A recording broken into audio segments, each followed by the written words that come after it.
స్పష్టంగా తెలియజేస్తూ ఉన్నాడు. కాబట్టి ప్రియ సహోదరుడా సహోదరి, ఈ రాత్రికాల సమయమందు దేవుడు నిన్ను ఆహ్వానిస్తూ ఉన్నాడు, నిన్ను పిలుస్తూ ఉన్నాడు.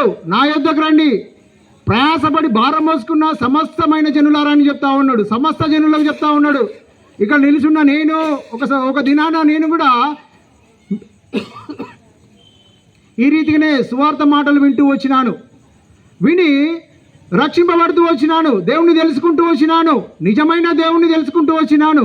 అందును బట్టి అంత ధైర్యంగా మీ ఎదుట నేను చెప్పగలుగుతా ఉన్నాను.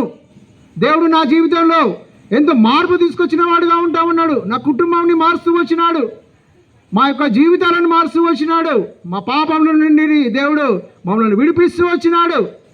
అందును బట్టే ప్రియ సహోదరుడా సహోదరి, రాత్రికాల సమయమందు అట్టి మాటలను మీకు తెలియజేయుటకు దేవుడు ఈ అవకాశం ఇచ్చినాడు. కాబట్టి ప్రభువుని యేసునందు విశ్వాసం ఉంచుము, అప్పుడు నీవును నీ ఇంటి వారును రక్షింపబడుదురని దేవుడు సెలవిస్తూ ఉన్నాడు. కేవలం మనము చేయవలసింది ఏం లేదు.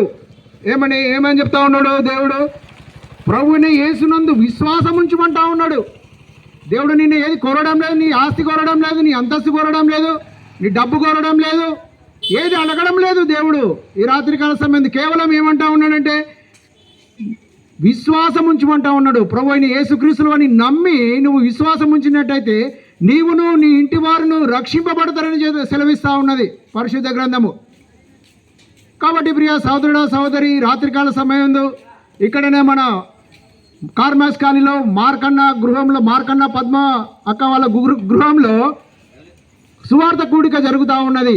దయచేసి మీరు కూడా మిమ్మల్ని కూడా ఆహ్వానిస్తూ ఉన్నాము. దయచేసి వచ్చి మీరు దేవుని మాటలు విని విశ్వసించి రక్షకుడిని తెలుసుకోవాలని మనవి చేస్తూ ఉన్నాము.